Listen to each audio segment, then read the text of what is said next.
Yeah, I know. It's been a good while since this was actually finished, but hey, I'm here now. I'm doing the commentary at long last, so let's get right into it. Let me start a little bit with my overall thoughts on this run because I've it's no secret really that I don't really like this run all that much. My feelings on that have changed a little bit because I've done some testing with some more grounded characters in Hearts R, specifically Core and Enos. Core, Shing, whatever you want to call him. I'm calling him Core for simplicity's sake, since that's what he's actually called in this one.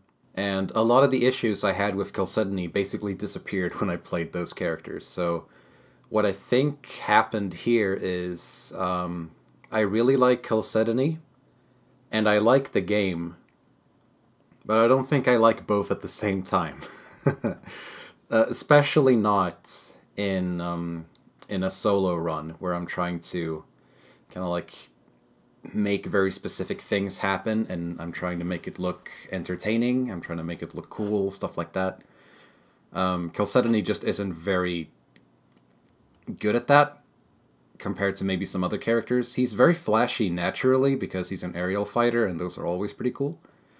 But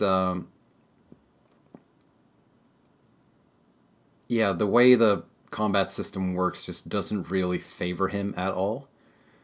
Because if you haven't played it, a very prominent thing in this game, and in Innocence R as well, are guard counters, which is basically after a while, when an enemy, doesn't necessarily have to be a boss, because enemies can do this too, when you've been comboing them for a while, they'll glow red for a little bit, and they'll do, like, kind of break out of the combo momentarily to try and hit you with a counterattack to stagger you so you can stop comboing. If you hit square at the right time, you'll counter their counter. You'll do a guard counter.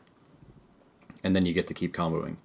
Chalcedony is very bad at this, especially when you're comboing the boss in the air, which I wanted to do because that's kind of what you're supposed to do with the character. Chalcedony has very few arts that actually have him stay grounded. A lot of them, even something as simple as Asher Edge, like it's supposed to be a little projectile, you know.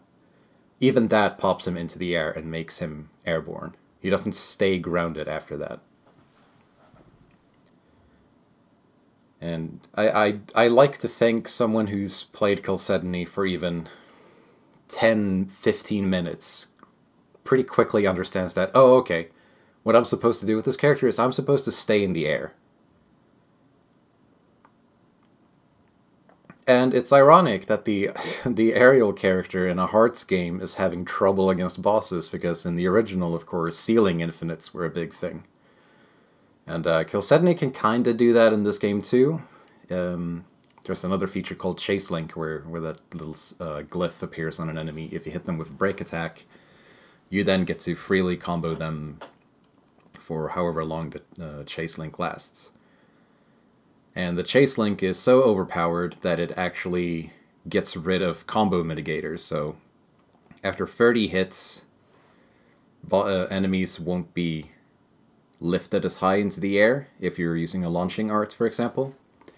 And that drops off even further after 60 hits. And as you can imagine, that even after 30 hits, Chalcedony is considerably hampered in the air, because bosses are just going to fall back to the ground and he's going to stay up there, you know, swooshing around. So Chase Link is very important to Chalcedony, especially in solos like this. That's my experience with it anyway.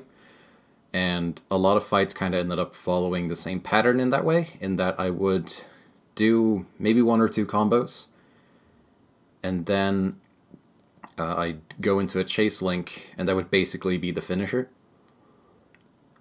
Which is fine, I guess. It's just not how I imagined the run would turn out. So from the get-go, what I was expecting to get out of this run was very different compared to what actually ended up happening. And I think that's part of what made me not like it as much. But as I said, my thoughts on that have kind of changed a little bit. I don't necessarily hate it. I kind of used to. Now I look at it sort of more like a, well, you know, this is what I managed to do with the game. It is what it is. It's fine. It's not amazing. It's not great, but it's not terrible either. So, you know. I got something out of it, at least. Another big thing, and this is an even bigger problem in Innocence R, is bosses have a lot of iron stance in this game. Now, thankfully, the destroy skill, or destroyer as it's called in this one, I think, makes breaking iron stance a lot easier, and thankfully every character in this game can actually get it thanks to the somatic bonds. I think it's Ines that gets it initially, and then she can teach it to other characters. The same cannot be said for Innocence R. There are some characters that just don't get destroyer. And I've found this out the hard way. Trying to practice a character I thought looked fun, realizing I didn't have destroyer, and then just being like, oh, okay, I guess I'm not allowed to have fun anymore. But that's enough about a different game entirely. Let's actually jump into this run. And I don't think there's a whole lot to say before these first two fights, other than you actually don't inherit the initial, or like the extra set of art bindings that you can do in this game. So you got the usual, you know, circle, neutral, up, down, and sideways, and you also have right stick, up, down, left, right. But then you can also remap the normal attack, so you can just put stuff on the cross button. You don't have that for these first two, I believe. I think you get that over here. And by the way, Chalcedony joins kinda late into the game. That's why there are only 11 bosses. There are a bunch more before Ines, but this is the first boss. He can actually fight where you can do setup work with him. He's technically there for, I believe, I think it would be the second boss. It's the Reaper guy in the forest where you get Gull. Chalcedony is in that battle, but he doesn't actually join before the battle. So he's kind of there with his base soma, base arts, everything. Really high level, but not a whole lot else. And I figured, you know what? Fangblade, Seraphic Bolt, Heaven's Hammer is probably not the most interesting set of arts to kick off the run with, so I decided to go with Ines after all. There's also one boss that's not in here, that's technically on the way, and that's one of the Incaros fights. That one is... I keep forgetting if that's the one that you're meant to lose, or if it's the one you're not allowed to lose, but the game doesn't let you retry. I think it might be the one that doesn't let you retry, so I just gave up, kinda. It's not a very interesting fight anyhow. But anyway, let's get into it, and let's take a look at Ines. I'm bad at double-clicking. Ines has pretty low iron stance. As you can see here, 2 Seraphic Bolts and then 2 Swords of Purity is enough.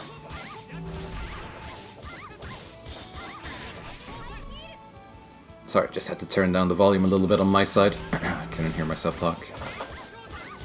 Stairs to Heaven is one of my favorite arts probably in the game. But it's kind of hard to combo out of. You basically need Avenging Angel, and when you get up to a certain height, you basically need to use Avenging Angel twice.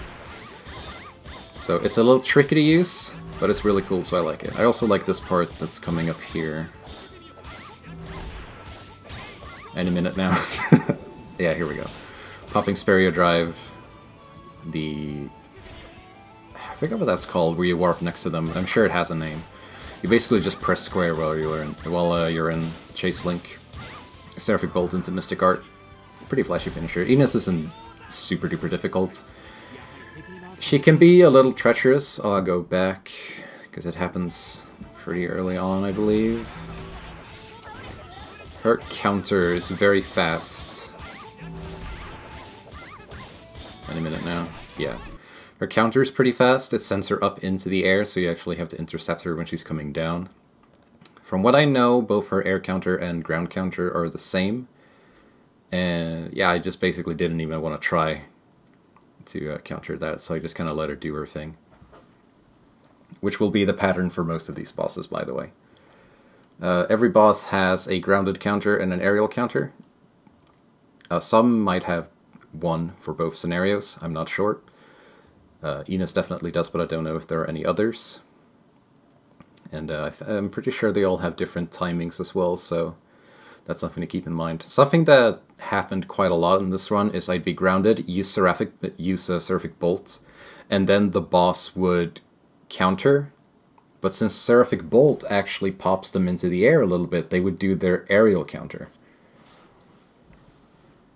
So this is yet another thing you have to keep in mind. If Seraphic Bolt triggers off of... if the counter triggers off of Seraphic Bolt, you have to instantly realize, oh, this is a counter, I used Seraphic Bolt, it's going to be an air counter. What art can I use to get back into the enemy's range to activate the counter? And then imagine you're in the air and that happens, and you're like, okay, I'm diagonally below the boss, I'm right here. I can use Winged Arrow to maybe get back up there. But you also have to realize, oh, I'm down here, the boss is doing this thing, I should use, oh, right, Winged Arrow, and then go up here, and then also time the counter. You can maybe see why it's a little bit tricky to play this character in this game. So yeah, what happened in this fight is going to be what happens in most of them. I'm basically not even going to bother trying to hit the counters. I'm just going to play the fight however it ends up happening. And I'm going to rely on Chase Link for finishers, because it's a very, very, very good tool, especially for Chalcedony. But, I mean, it's kind of overpowered for everyone, but I feel, especially for Chalcedony, he really benefits from the removed combo mitigators. It is a game changer.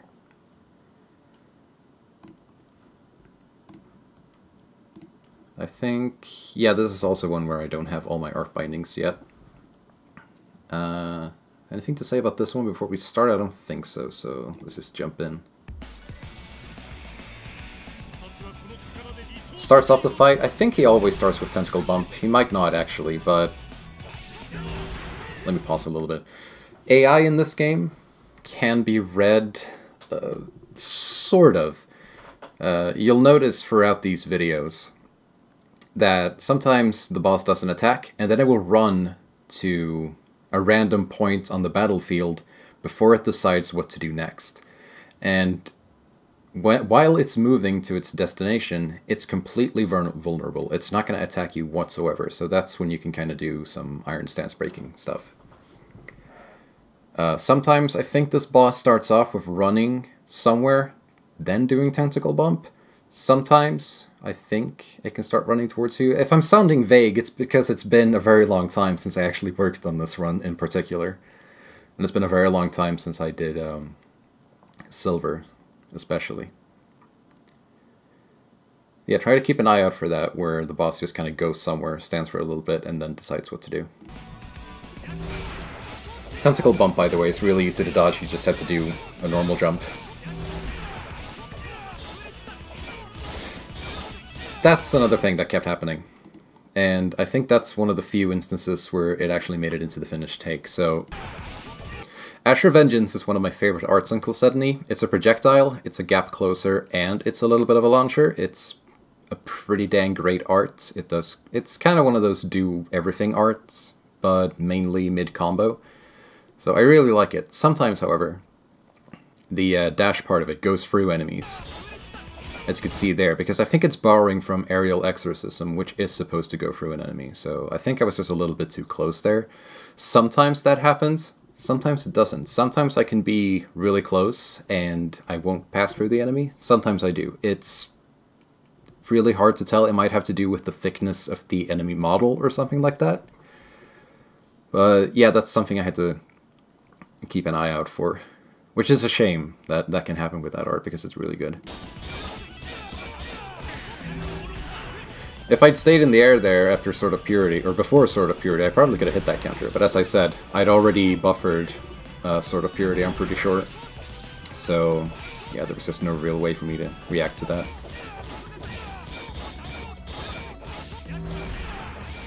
Sword of Purity is absolutely goated, by the way. It's one of, I think it is the only art Chalcedony has that actually takes him from wherever he is in the air all the way down to the ground. Avenging Angel can kinda do that, but it makes you pop back up into the air when you've gone down. So it's not really as reliable. It's still a really good art though, but yeah, doesn't have a hair on Sword of Purity when it comes to going back to the ground.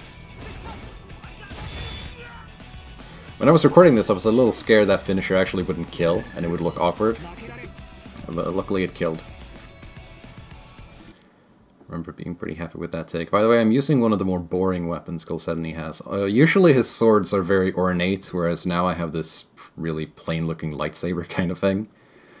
I think its name is like Glanz or something like that. I'm pretty sure all of his swords have German names, except for the Rose Bouquet, of course. Yeah, I ended up using this one a lot. I think it's because it has light element on it, and a couple of bosses are weak to light. So that way I could save an accessory slot. I'll go more into that, I think, in the next fight, because I think that's actually where I used an accessory to help me with weaknesses, so let's go into that straight away.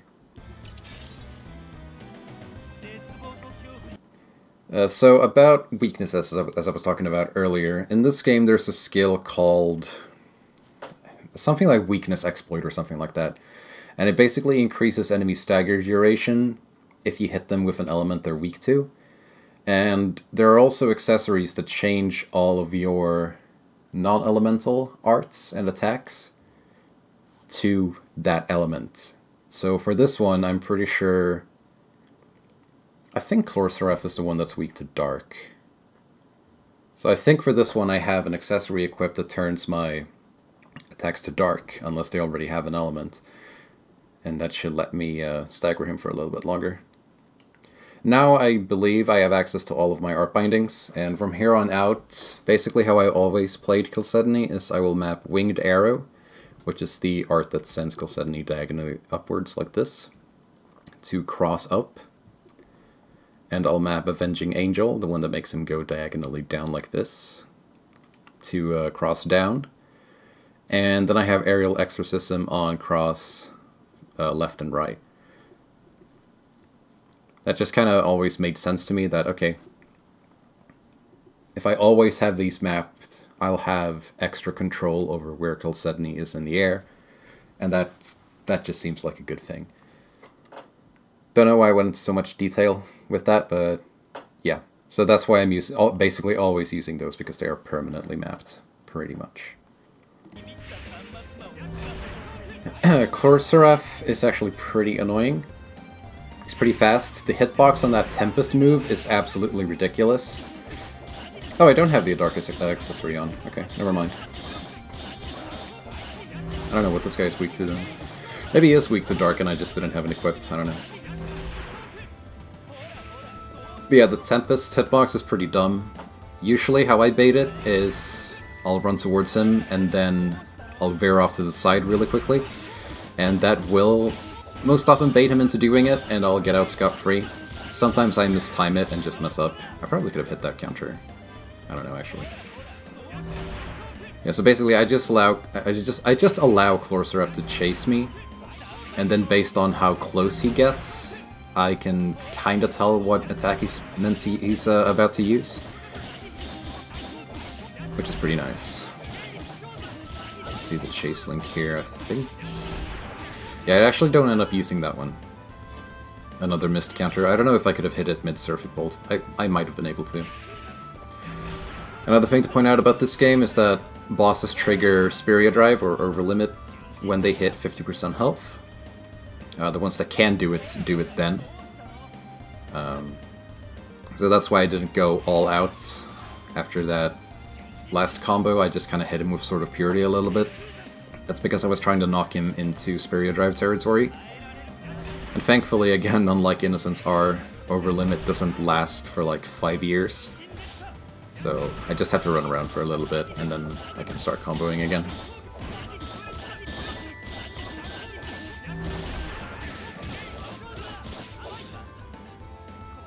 That was one of those accidentally cool parts of the run.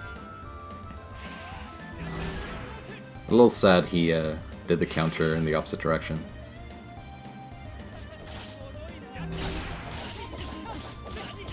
There we go into the chase link. Yeah, if the boss is anywhere under like 25% health and you go into chase link, it's basically a guaranteed victory. Unless you massively mess up or just stop playing entirely. So that's kind of why I don't like it as a gameplay tool, because it's vastly overpowered, but then also, look at the guy I'm playing, man. Come on. He needs some help. I don't think think I have anything specifically else to say about this boss, so let's just move on to Cloying Dianthus, the first Serum boss of the run. Like most other Serum bosses, or actually probably like every other Serum boss, I'm going to start out, or it gets to have minions on the field, so I just start out with Spiria Drive. Much like Vesperia, the max level Spiria Drive or over limit makes you completely immune. Or completely invulnerable, I should say. So I don't really have to worry about taking any unnecessary amounts of damage there. I do believe this is also the first time I hit a counter, messing up a little bit here with the chase link. That's fine. Yeah, I do believe I actually hit a counter in this video, so look forward to that. Yeah, I knew that was going to drop, but at least Stairs of Heaven would put me at a safe distance, so wasn't really too big a deal.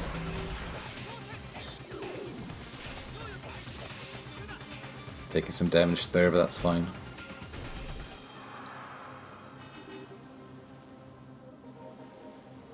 I might have actually already countered, I wasn't paying attention.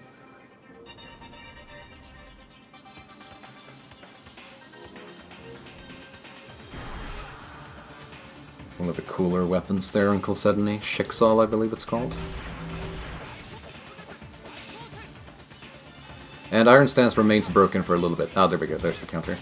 Iron Stance remains broken for a little bit after you break it, so even if you have to regain TC by running around a little bit or dodge something, it's usually fine. You can most often get back in there without an issue. It will regenerate eventually, though. If they use a counter right after you break their Iron Stance, you can still start a combo after the counter. Because the Iron Stance won't have regenerated in time.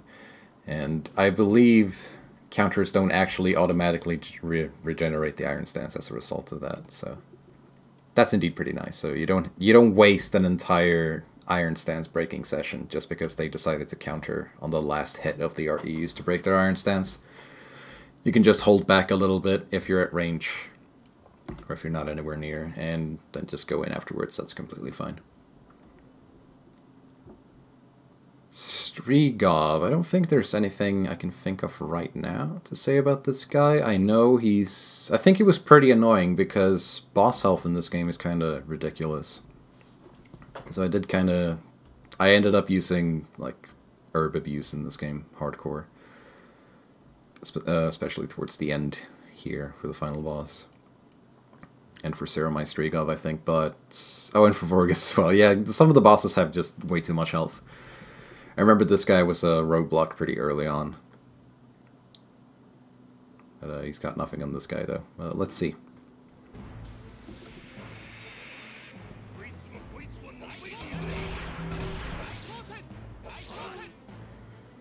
He wasn't necessarily a roadblock because he was super difficult. It's just the fight kind of ends up dragging out a bit. Like that. Like, how many arts were that? Like 3 or 4, and then he just countered and there was nothing I could do to, you know, react in time to get back up there. A little heartbreaking when that happens early on. Here I believe I am using a weakness accessory though. I think this guy's weak to water, so I have one of those on, as you can see. Same thing that happened against Chlorosaref there.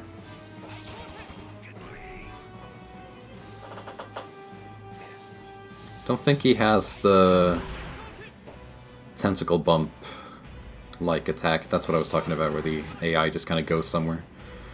I think that's Ceremai Strigov that has the big drill that comes up from underneath you.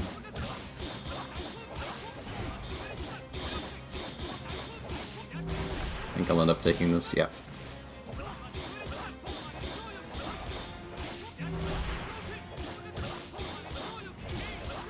I put off making this commentary track, by the way, because for a long time, for like the longest time, I just didn't actually like this run, as I said before. But I've gained some perspective now, and I'm able to look at it a little bit more favorably. I didn't attack him there after the stun because I knew he was going to go into Spirit Drive anyway, and I just figured, hey, the damage I miss out on here, I'm going to have to do when... Like, I'm going to miss out on a little bit of damage, but I'm pretty sure it's fine. and then I can choose where I am when he actually goes into Speria Drive as well. So I just played a little bit safe.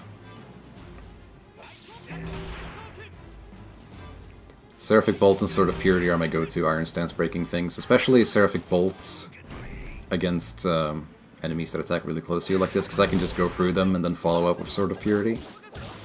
And then if I need to get out, I can just do a jump cancel, but angle it backwards. Could have landed that probably, but, you know. I think at this point I was just pretty much resigned when it comes to landing counters.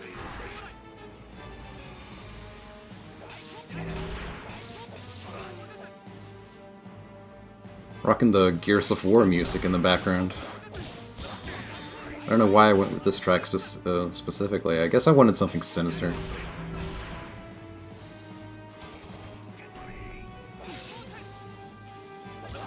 As you saw there, you can jump cancel Seraphic Bolts pretty dang early. Oh, look at that, a counter! I didn't go for the Chase Link because he was basically already dead anyway, and I just figured maybe I can kill him with the combo as is, maybe I don't need Chase Link. And I got a counter out of it, so that's pretty neat.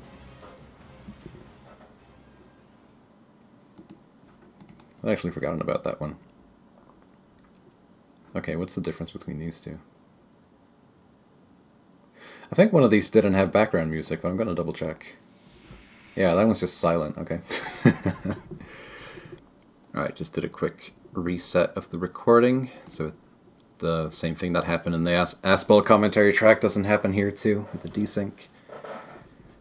This one is actually one of my most liked bosses in the run. It's pretty heavy, so any combos I have to do in the air, I can't really go all that high, so I have to stay kinda close to the ground. And that was an interesting challenge, and it's got some fun mechanics that I'll go into later. Or specifically, it has one fun mechanic, and I'll point out when it happens.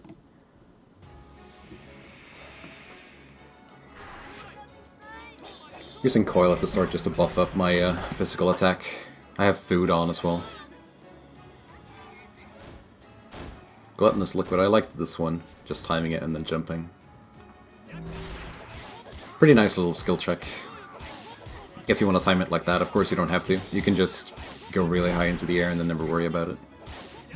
Still can't believe Asher Edge actually comboed into Seraphic Bolt there, but I guess that's the power of Weakness Exploit. Or Exploit Weakness, whatever the skill's called. I can't remember.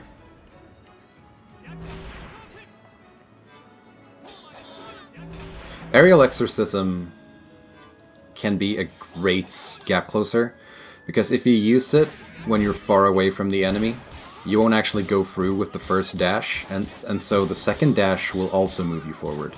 The way it works is it just homes in on the enemy, and Chalcedony travels toward it wherever he is. So usually when you use it up close, you go through them, and then you go through them again the second time, but if you're far away, as I said, you go forward both times. So that can actually be a pretty great way to both dodge things and close the gap on people. Feeling comfortable going high there because of Chase Link. Get a stun immediately afterwards too.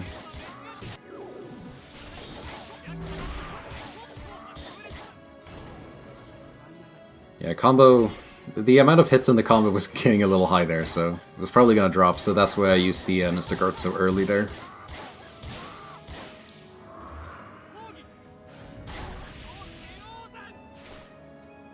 Which is why it doesn't end up killing. No, that's fine. Mystic Art's not a finisher, it's a damage tool.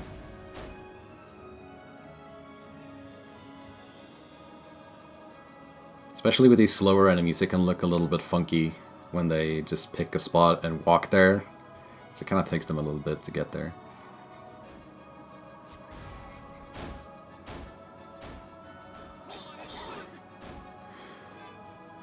I use Aerial Exorcism specifically for this boss to get behind it, because as you can see there, it's got some crazy range on that thrust attack. So I want to already be moving when the boss is about to use that attack. That way I can ensure that I'm actually going to end up behind it. Same with the poison gas.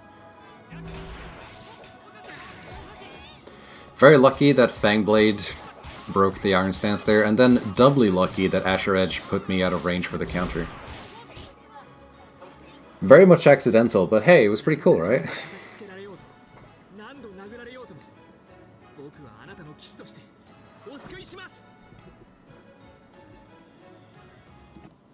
Very noble of you. Okay, now this guy was a huge pain in the butt because it's got way too much health. Plain and simple. It's way too beefy. So for this one, I think I ended up using some herb abuse, as I said earlier.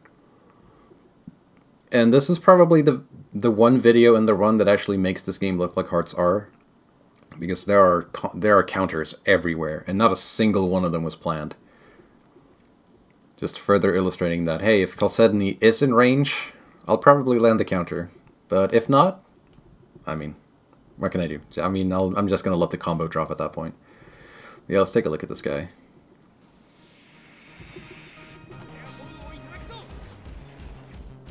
Footsteps syncing up with the music at the start there. Pretty cute. Tons of Iron Stance too, by the way. Bellowing Blast has a pretty short range, so I don't have to run away very far.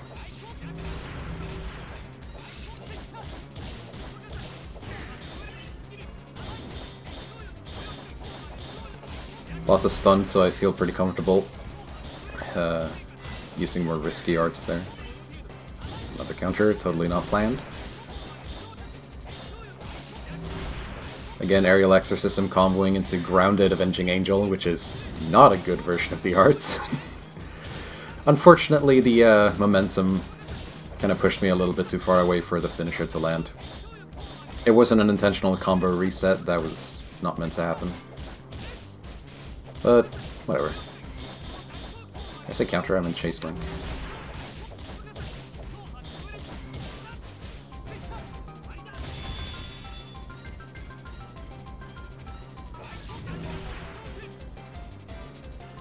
Very close to Spiria Drive here. So I'm not using too many sorts of purity. I'm kind of sticking with one and then jumping away just in case. Just in case I lock myself.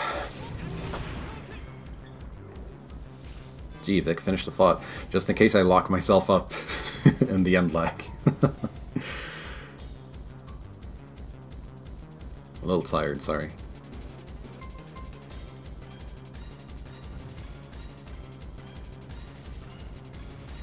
Those little rocks explode after a while, so they're pretty scary. I believe there's also a set amount of times the boss will jump, so there's free that time. I completely whiffed that sort of purity. Yeah, it seems to be free. And I missed that sort of purity as well. I'm good at this game. It's probably a pattern, but I didn't really notice it.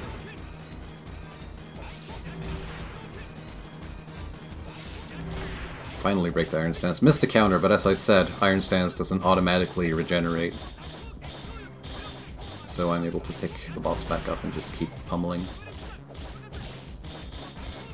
Fangblade is a very, in my eyes, underrated art for Chalcedony. It's very efficient for what it does.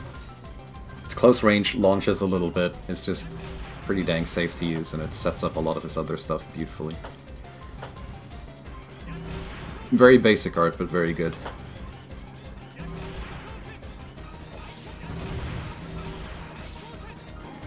See, Bellowing Blast has like no reach. That's typically how you'd do it if you were playing a grounded character, is you would just stop doing inputs whenever the boss does the counter animation. You just kind of stand there and then anticipate the timing.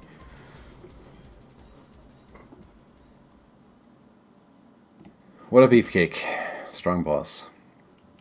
Now, I thought this boss was really annoying in this game, but then I played Hearts DS and fought the same boss there, and yeah, I take everything back. This game's version is nothing compared to that guy. This was a walk in the park, comparatively. So, let's take a look. This guy's gonna have a tentacle bump thing, and that has to be dodged with a backwards jump. he did what I said Silver could do, where he starts off the fight just kind of walking to somewhere.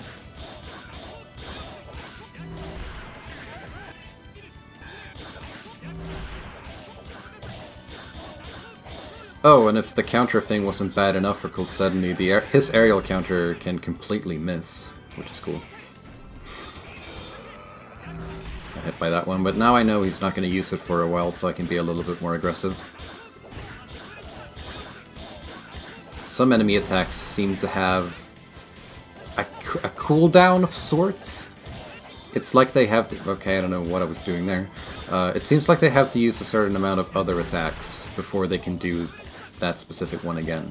So for this boss in particular, when it uses Oh Lovely Shard, I know I'm safe from that attack for at least a couple of...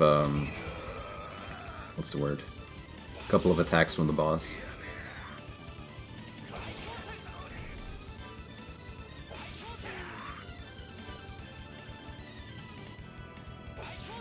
Pretty cool sword there. I forget if that's Donner or Villa. It's one of them. Pretty cool though. And I believe I'm using the water element thing again because I think this weapon is Thunder. Yeah, there we go. Very useful when you can make use of it because it does increase damage and... Hey, more stagger frames, that's always nice. Hey, see that? See what I was talking about? That one almost completely missed. That's just something fun that can happen here. And the boss is almost dead. I believe it might even die from the iron stance breakers here. Jump away, and then just keep comboing after. Yeah, didn't take much after that. That's why I didn't go for the chase link either, is because this guy's gonna die really, really soon.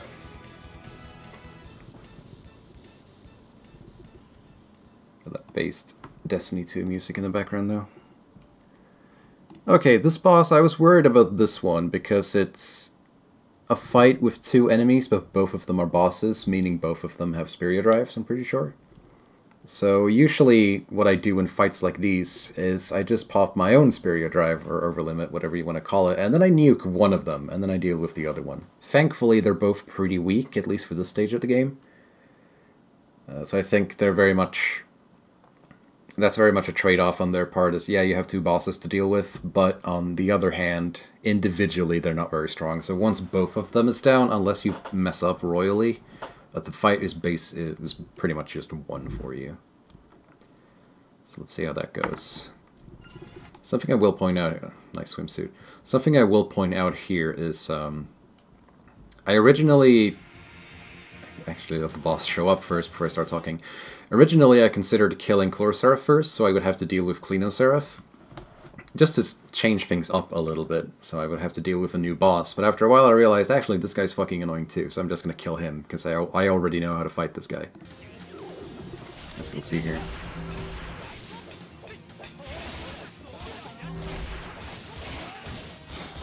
Okay, so this guy's weak to light, which means Clinoseraph is definitely weak to dark then.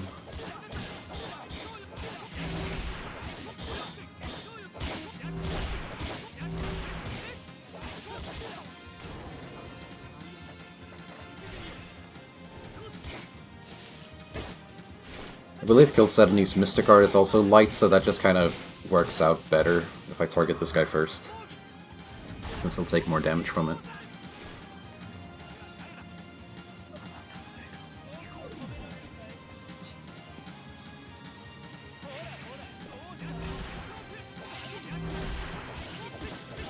I think something that might have messed up my timings and stuff is that I was playing this with my Vita. I can't believe I haven't noticed that. I haven't mentioned this until now. I was playing this using my actual Vita, and it would stream video over a USB cable into OBS, and then I'd have an aux cable, so just like an audio cable, running from the speaker output on the Vita into the mic input on my computer. So that way I'd get video and audio, but that plugin could only stream in 30 FPS, which, I mean, it's kind of insane that it even exists in the first place. So that's fine. But it's as I said, it's streamed at 30 FPS. There might have been some latency. You know, what if you try to do something on a frame that isn't showing up on screen but is showing up on the Vita, that kind of stuff. I don't know. Maybe that's just an excuse, but I've definitely felt some of that practicing combos using the actual Vita, not with not hooked up to the computer, versus actually recording on the computer with a PS3 controller, by the way, using yet another plugin. So yeah, you no longer need two pieces of discontinued technology to record these games. You just need one, which is the Vita, and not the PlayStation TV. That's pretty cool. It does include modding your Vita though, but you can soft mod, so there are no permanent changes, and you can just have your Vita be exactly as it was, exactly as it always has been, and then when you want to use the modded stuff, just boot an application or something like that. Okay, Inkaro's ult. Second to last boss already. Wow, time has just flown by. If I remember, this boss was pretty fun as well. It's got some big spells that actually need to be dodged in ways other than just running, and I'll show when it happens. That laser, by the way, has costed me multiple attempts. Super fun.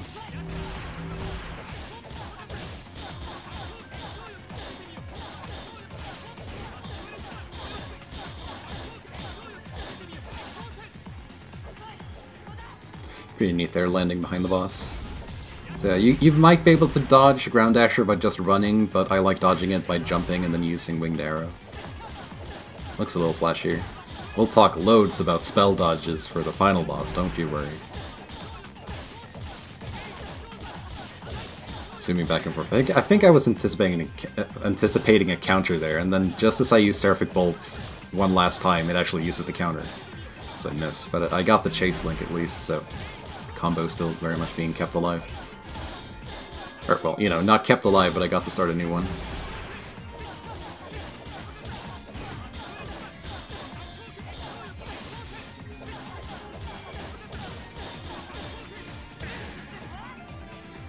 Unfortunately mistimed the end of the chase link there. But I wasn't punished for it because I managed to coax out a counter. That was pretty cool, I guess. Entirely luck, but hey, I'll take it.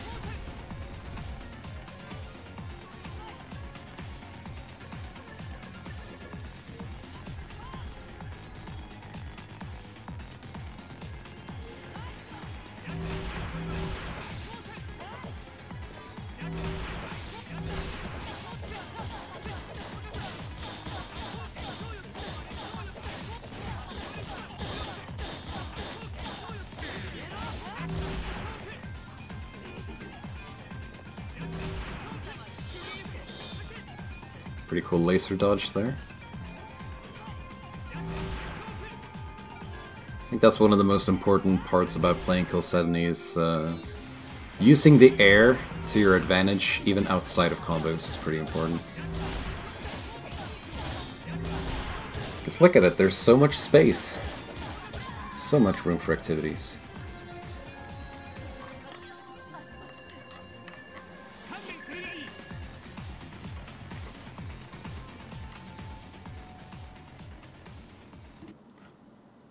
Okay, before we talk about the final boss, let me actually open up the descriptions thing here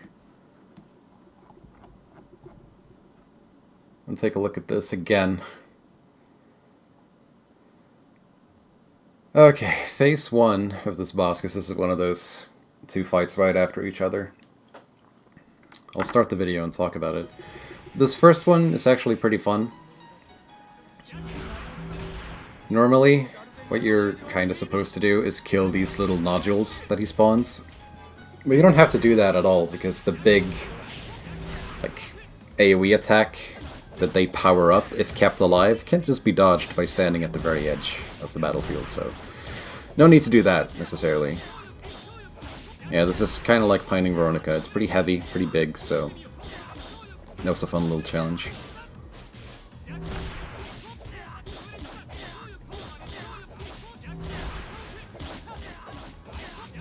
Yeah, those little guys can attack, I'm pretty sure.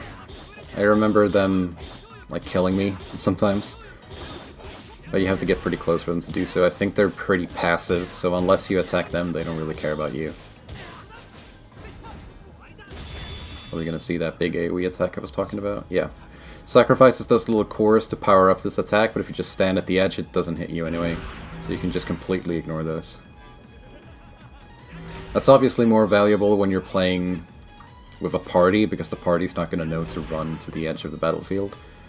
So that maybe then killing them is actually useful. But yeah, for a solo, not so much. Just kind of let them hang out and do their thing. We'll say though, this guy has some pretty annoying attacks. That one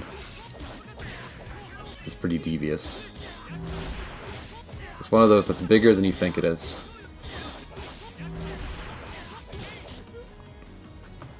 So I tend to respect it. Now,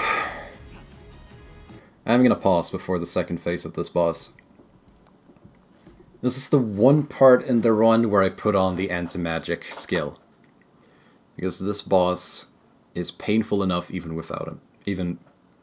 It's so painful without it.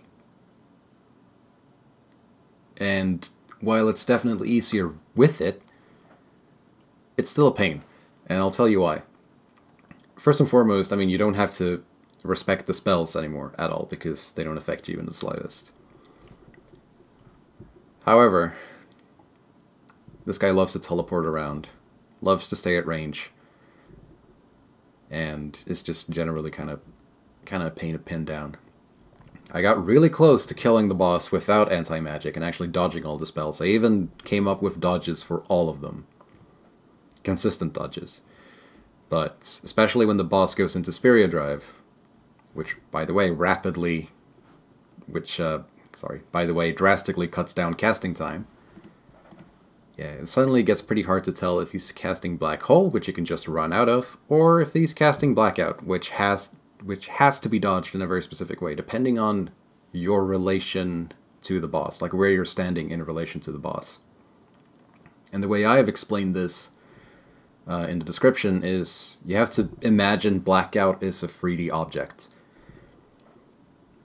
So let me read here for a little bit. Yeah, so when Chalcedony is to the left of Creed, as in the side of the battlefield you start on, the first spike of Blackout will shoot towards Cal diagonally from the right from Chalcedony's perspective. So to dodge that, you have to run straight up using free run. You know, so you're running away from it. But if you're to the right of Creed, the first spike shoots from the right again, but the spell's orientation has changed, so to dodge you have to run straight down. This wouldn't be a problem if Blackout was the only dark spell that Creed has, but he's got two. He's got Blackout, as I said, and Black Hole, as I also said earlier. And Black Hole can be dodged just like Maelstrom or Cyclone or Infernal Prison. You can just run out of it. But Blackout has to be dodged in a very specific way. So how I would approach that was, I would assume every spell is going to be Blackout, or every dark spell is going to be Blackout, and then just run. But even then, sometimes it might hit you, if you're not fast enough, especially when the boss is in Spiria Drive. So I felt pretty dang justified putting on anti-magic. I got really close to beating him without it. But, yeah. I reached a point where I was just like, you know what? There is a skill in the game that makes this not a problem. I'm going to equip that. Maybe at one point I'll go back and do this again. But don't count on it.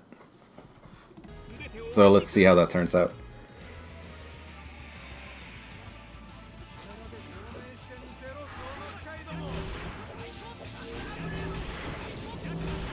Oh yeah, to dodge Thunderblade, I wrote that down. If I can find it. I have to time Aerial Exorcism so that it starts before the spell comes out, but not before it's actually tracked onto me, because Thunderblade spawns on top of you and it's very, very fast. So that was one of those really fun things I had to figure out, and then die repeatedly too. Yeah, there, Black Hole, I'll just run away. This is gonna be Blackout, yeah. I don't know why I dodged Black Hole, I didn't really need to.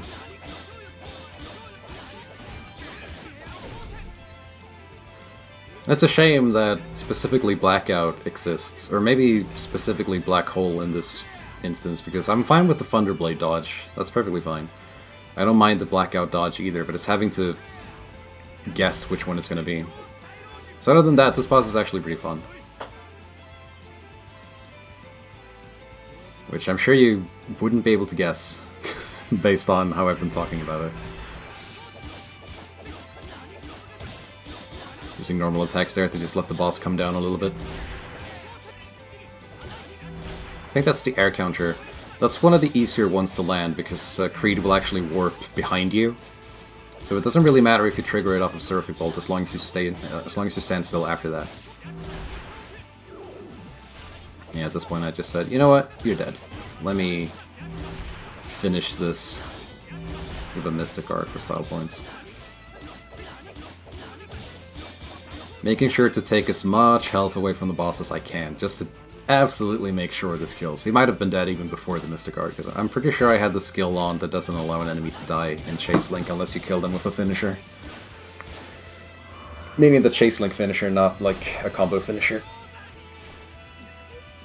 And there goes Creed.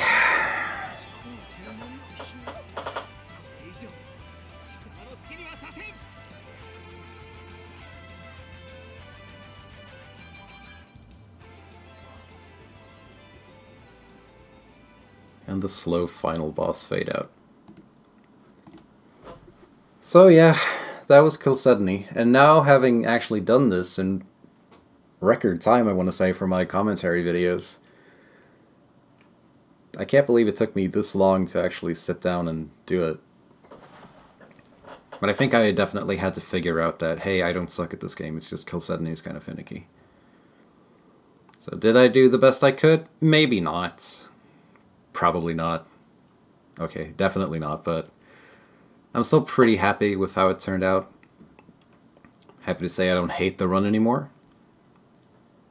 But I think I could definitely do it better, but I don't want to. So this is how it's going to stay for now, until I find another burst of like motivation to play this guy again. Definitely a very fun character though, and I stand by what I said in the announcement video that he's like my favorite aerial fighter in the Vesperia engines. He's just so much fun. But yeah, I can't really think of much more to say about this run now. I'm gonna do... Wait, which one's next? I think it's Jude next, yeah. I'll record the Jude commentary video at some point. Probably not this month. Probably August, and then Mia should also be August, hopefully. Now that I've gotten this one out of the way that I was so unsure about, the other two should be pretty easy, because I know Exilia 2 and Golden Sun a lot better than I know this game. And I'll probably have a lot more to say. But yes, thank you very much for watching, and sorry for the delay on this one. I'll try not to delay the other ones as much. And yeah. Hope you guys have a good day, and I'll see you next time. Peace.